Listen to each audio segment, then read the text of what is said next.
We're getting closer and closer to the end. I don't know. I don't know. Hey, welcome to the D. Louise book series. I'm Christina K-R-S-T-I-N-A. This is where we read books, talk about books, no special effects, no theme music, none of that fancy smancy stuff going on here. And, we are on season 7, disc 3, episode 264. We've done 164 of these. I hope you've watched them all with me. But my analytics say you haven't, so I could just be talking to myself today. So we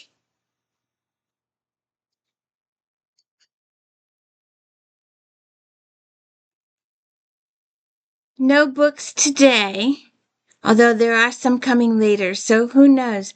Next week's Star Trek may have a gazillion books in it. Don't forget to check out the Sunday unboxings and Flashback Mondays. We've only got 30 so weeks left in that. And then there's If Then this afternoon. If you like this book, you might like that book. And I think after Flashback Monday ends, If Then is going to move to Mondays, and we'll just have Star Trek on Fridays. Or actually Voyager on Fridays, at that point in time. So we'll see what happens. So there's no voiceover to begin with. There's no introduction. So we'll just get started. See what's going on here. I remember one of these on Voyager too. So it's Arts and Crafts Day, and it's Captain Picard Day, and the kids made him all this stuff, and he has to come by and look at it. Captain Picard Day is one of the children's favorite school activities. They look forward to it all year. Why does it have to be me? Because you're the captain and they look up to you. You're a role model for them. Well, they seem to have a somewhat exaggerated impression of me. I don't know. I think the resemblance is rather striking. Wouldn't you agree, number one? Isn't there something else you have to do? Picard says. I'll be on the bridge, Riker leaves. The finalists will be here in half an hour. You have to pick a first, second, and third place and 4 honorable mentions. And then Worf calls Captain to the bridge and he's like, yes, I get to get out.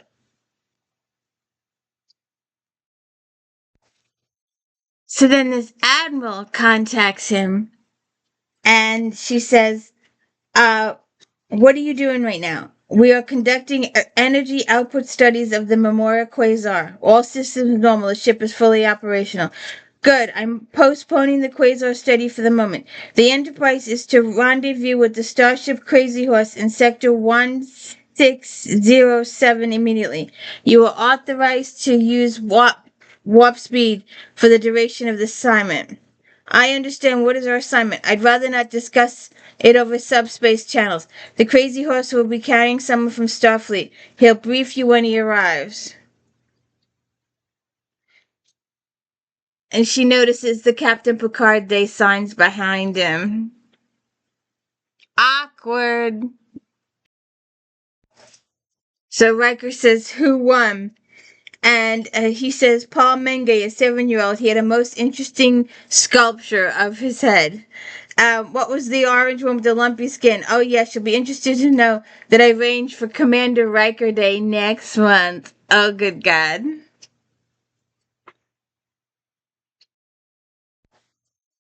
So then this guy beams on board. And apparently he was Will Riker's very first commanding officer on the Pegasus.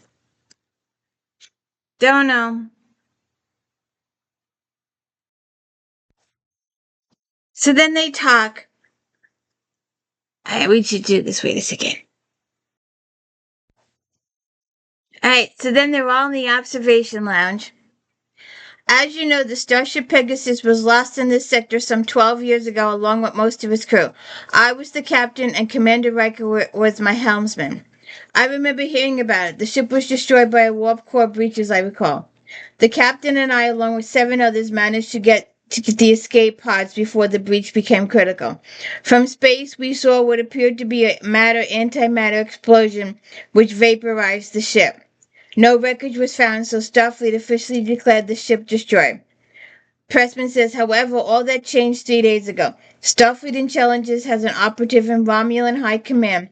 He sent us a message that the Romulan warbird has located a piece of debris in the Devlon system, which was positively identified as being from the Pegasus. The warbird was then ordered to locate the rest of the ship if possible and retrieve it. Why would the Romulans want with pieces of 12-year-old starship? Geordi asks. The Pegasus was a prototype, experimental engine, new weapon systems. In fact, most of our designs were used in constructing the Enterprise. There are a lot of things on board the Romulans would love to get their hands on. What are our orders? To find the ship before the Romulans do, salvage it if possible, destroy it if necessary. You command the Enterprise while I'll remain in command of the overall mission. Geordi says, we'll need metallurgical and chromographic specs on the Pegasus in order to set up the proper search parameters. I'll make the appropriate information available to you. And they lay in a course for the Devlon system. So Data says, we are approaching the Devlon system. Any sign of Romulans? No. Oh, they're out there, Pressman says. They're just waiting to see what you're going to do. Mr. LaForge, there's an awful lot of ionization radiation in the system, Captain, that the sheer amount of rock is going to slow down our search a little. How slow? I'd say at least. Worf says, Romulan warbird decloaking directly ahead. They are powering weapons. Shields up, red alert, phasers. Sir, they're hailing us. They want to talk.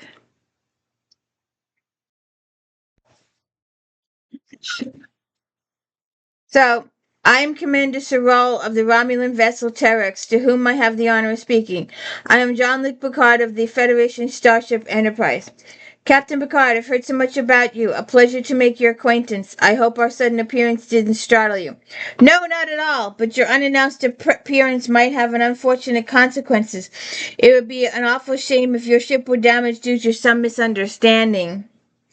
I am touched by your concern for my ship, but I doubt we were ever in any danger. May I ask what you are doing in the system? May I ask you the same question?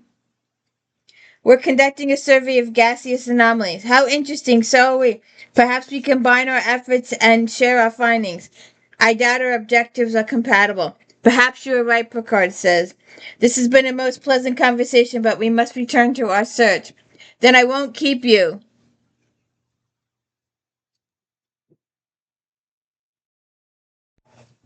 So then we have some catch up chit chat. Have you had the beard? Have you been? What is it? Uh, they talk about the past. They reminisce. Then he said, we went through some serious times. Do you really think that we're going to find the Pegasus again? I wouldn't have come all this way if I didn't. What about the experiment? Do you think they're going to find that too? Maybe, Pressman says. I think a lot about what happened, especially on that last day. So do I. It's not the kind of thing you just forget. Do you ever wonder if we did the right thing? Never mind what happened was a tragedy, yes, but it wasn't your fault and it wasn't mine. What we were doing was for the good of the Federation, and we can't blame ourselves if the others couldn't see that. I know, but maybe we went about it the wrong way. Well, this time we have a chance to do it the right way. If the mission is successful, if we find the Pegasus and the experiment, we can finish what we started 12 years ago. You want to try again? It's not just me, Will. The Chief of Starfleet Security has personally given me her assurance of her complete support. Admiral Rayner, how many other people know about this? Not many, and it's supposed to be up to us to make sure it stays that way. Rayner has given me written orders from you. You will find them encoded in the Starfleet computer. You have been instructed not to reveal the true nature of our mission, not even to your Captain Picard. No. No. I don't like that part. No. No. You doing something underhanded, you tell your captain. You tell your captain. So they're taking a survey amongst all these rocks, or hiding amongst these rocks, or looking for the other ship amongst all these meteors. So then these two are talking about Will. As a matter of fact, I never met Will until he reported on board at the Farpoint station. You chose your first officer without ever meeting him? I was looking through records of 50 candidates, and Will's was much like all the others, filled with a lot of dry statistics. Blah, blah, blah, blah, blah, blah, blah, blah, blah, blah. There were three when Will was first officer of the Hood. He refused to let Captain DeSoto beam down during a crisis. He disobeyed a direct order and he risked a general court-martial because he thought he was right. When I read that, I knew I found my number one. You wanted someone with a history of disobedience? I wanted someone who would stand up to me. And they talk some more. So Riker comes into sick bay and he's been injured. He was doing bath lifts with Worf and he got jabbed accidentally. So Geordi said he has found something. So everyone gathers around Geordi to all look at the information on the screen. They say that the Romulan warship is spending an awful lot of time in this one particular spot. Maybe they should go check it out too. So I have confirmed Geordi's reading status says the Renaissance signature originating from somewhere beneath the asteroid's surface. Beneath the surface? How is that possible? This asteroid contains several deep chasms. So it's got holes in it. And the ship is in one of the holes? A whole starship fit in one of its holes. So that means it's an awfully big asteroid. Yeah, it's big.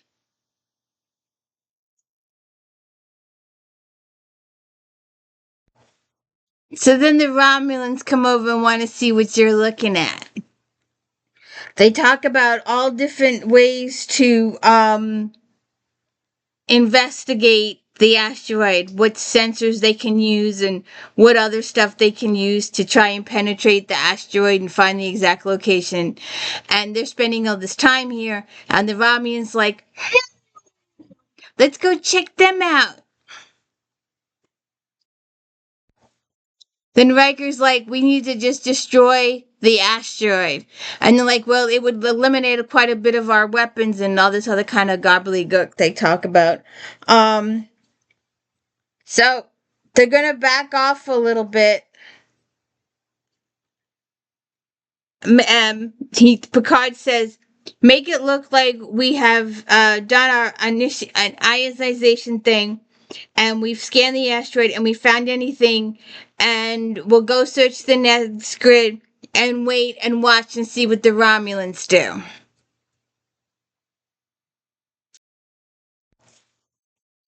So obviously someone's not happy with Will's suggestions.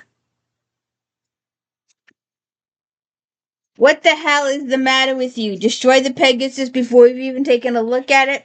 I thought it was more important than your Romulans. Well, you're wrong. We have a chance here to change the balance of power in this quadrant. But we can't very well do that if we destroy the Pegasus now, can we? No, sir. It hasn't been easy for you, I'm sure, keeping your captain and friends in the dark like this. I haven't enjoyed it, if that's what you mean. I hope you understand that it's necessary. I understand that you think it's necessary. You've changed. Something the captain and I were talking about. To be honest, I'm glad to see the kind of change in you, Will. State your opinion and stand by it. You're a And he goes on to pat the boy on the back. I'm not having it. I don't believe anything. He's trying to get Will to do what he wants. Well, the captain has figured it out. He's going to confront Will. He's like, excuse me, you haven't told me the truth in this matter. You haven't divulged all the information you need to divulge in this matter. You're my first officer. I expect my first officer to share this information with me. Hey, come here.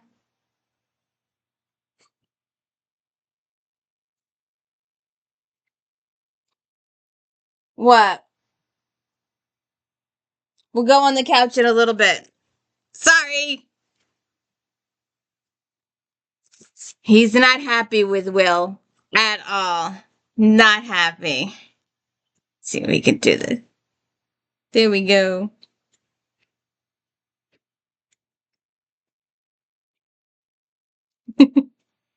Are you looking over my shoulder?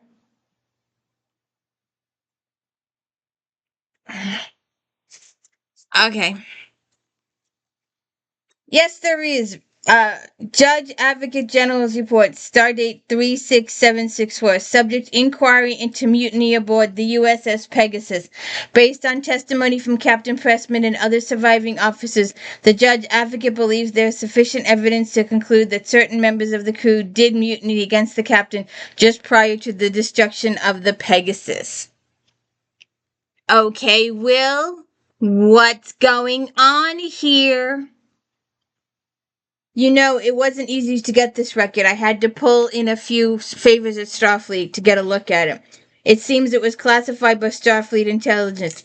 Not only was the Pegasus carrying sensitive equipment which must not be allowed to fall into Romulan hands, not only was a mysterious explosion which seemed to destroy the ship, but didn't. But it seems there was a mutiny on board. Now that I've read the official report, I want you to tell me what's going on.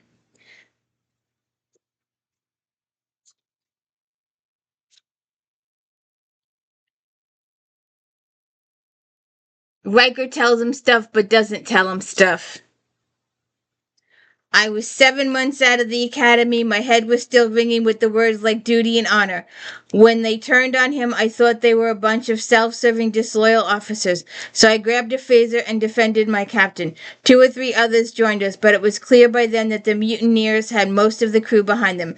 We felt a need to get off the ship. There was a running firefight all the way to the escape pod.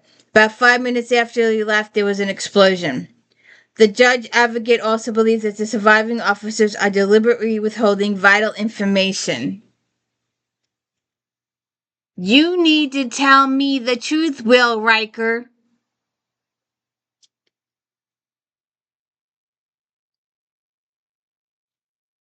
And then he confesses to Captain Picard that that Admiral Pressman told him not to tell him the full story.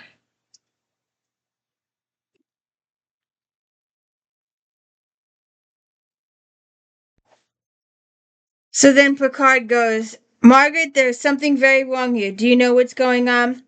I know that Chief of Starfleet Intelligence herself is watching this, John Luke, so you'd be well advised to follow Pressman's orders and leave it at that. And she signs out. No one is telling Picard the full story, and that's not good.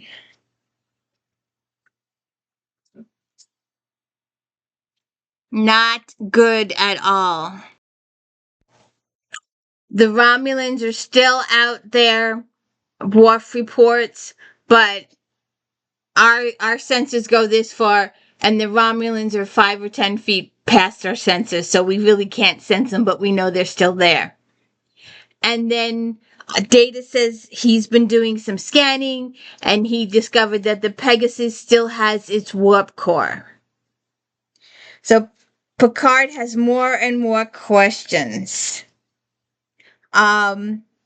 It is theoretically possible, sir. I'm unaware of any prior situations where a starship was taken so deeply into a planetary body. There may be unforeseen difficulties. They want to know if they can get it up, back out of the hole that it's in. They want to get the stuff off of it before the Romulans get to it. Someone really needs to tell Picard what's going on.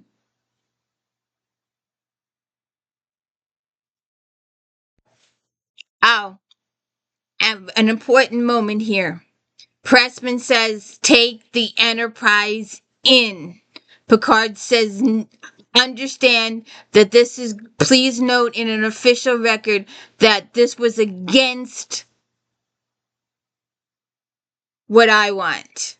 I'm against this move. I do not approve of this move. But Pressman is an admiral and he outranks me, so we're going to do it. but we're doing it against my better judgment. Picard makes that clear. So then they go in to the asteroid and they discover that the ship is intact. However, 65% of the ship is in the asteroid. I do not understand how this could have happened. Let's keep the speculation to a minimum. We have to begin the salvage operation. The equipment we need, it was in main engineering. Can you scan that section of the Pegasus? The starboard bulkhead of the main engineering is contained within the rock, Data said, but for the most part, it is intact. There's a hull breach in that section. If we begin a power transfer, can we restore life support systems to that compartment? I believe so, sir. The breach can be temporarily sealed by extending our shields. Pressman says, do it. There's some very sensitive equipment. I don't want anybody else near it, Pressman says. I don't like this. You're overruling Picard. So then only Riker and Pressman beam down to the ship. And Riker is wondering about all the crewmen that died on the ship. And Pressman says, don't worry about the dead. We're not here to make a memorial of the dead. We're here to get the stuff and get out. It means that I can't put off this any longer. Right up until this moment, have the luxury of time. But now I've got to make a choice, Admiral. I'm afraid my choice is this. I can't let you start these experiments again. It was wrong 12 years ago, and it's wrong today. You'd better reconsider that position, Commander. We have a mission to accomplish, and we're going to carry it out. That's all you care about. Starting these damn experiments again. Look around this room. It's filled with dead bodies. These people died because of the thing. You kept your self-righteous comments to yourself. I knew most of these people a lot longer than you do. Yes, it was tragic, but it was their fault. You don't know that. Neither of us know what happened after we left. Well, it's not hard to guess. They tried to shut down the experiment. They didn't understand. Something went wrong, and it killed them. No, we killed them, Riker said. And they get into it. I've had 12 years to think about it, and if I had to do it over again, I would have grabbed the phaser and pointed it at you instead of them. So on reflection, you'd rather be a traitor than a hero. I wasn't a hero, and neither were you. What you did was wrong. What I did was wrong to support you in doing it. And they have an argument that goes on for a while. A really long time. This argument goes on for a couple of pages in the script. I'd say about 10 or 15 minutes of episode that they go back and forth. And then Picard signals in that the Romulans have closed the hole in the crater and they are stuck inside the meteor.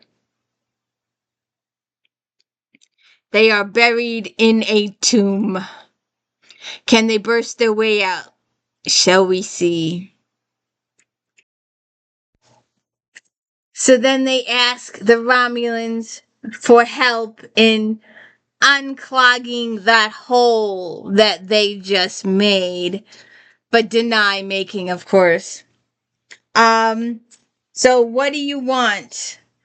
By transporting your crew aboard my ship, we'll take you back to Romulus, where a short stay as our guest, you'll be returned to Federation. Thank you for your generous offer. I will take it under advisement. As you wish, we will be continuing our search in this system for a while longer. I await your decision.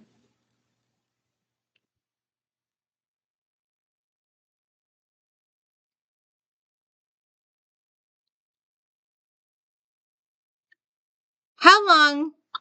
How long can they live? They could live on the starship for years, right? With their life support systems? Couldn't they?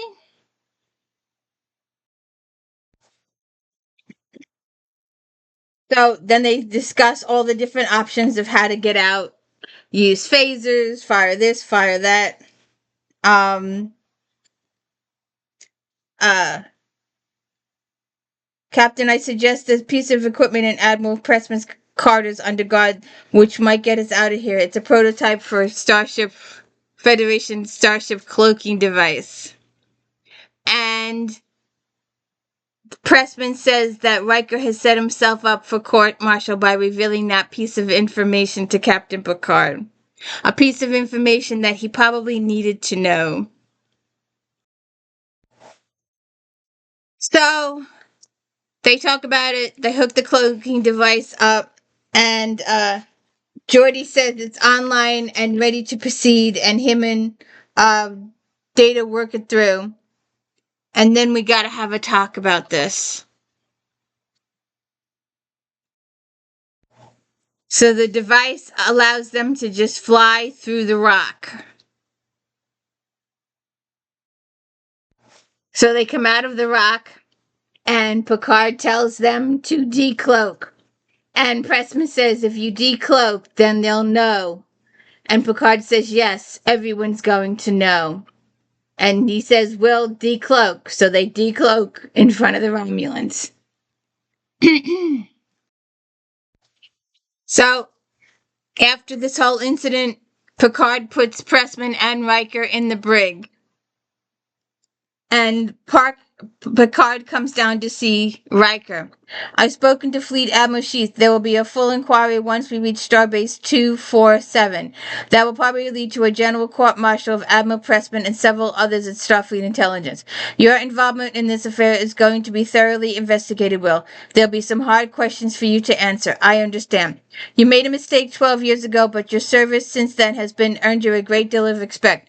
But this incident may cost you some of that. I can't help but feel I should have come forward a long time ago. When the moment came to a decision, you made the right one. You chose to tell the truth and face the consequences. So long as you can still do that, you deserve to wear that uniform. But I'll be proud to have you as my first officer. And they walk out of the brig together, and then the episode ends. So we have finished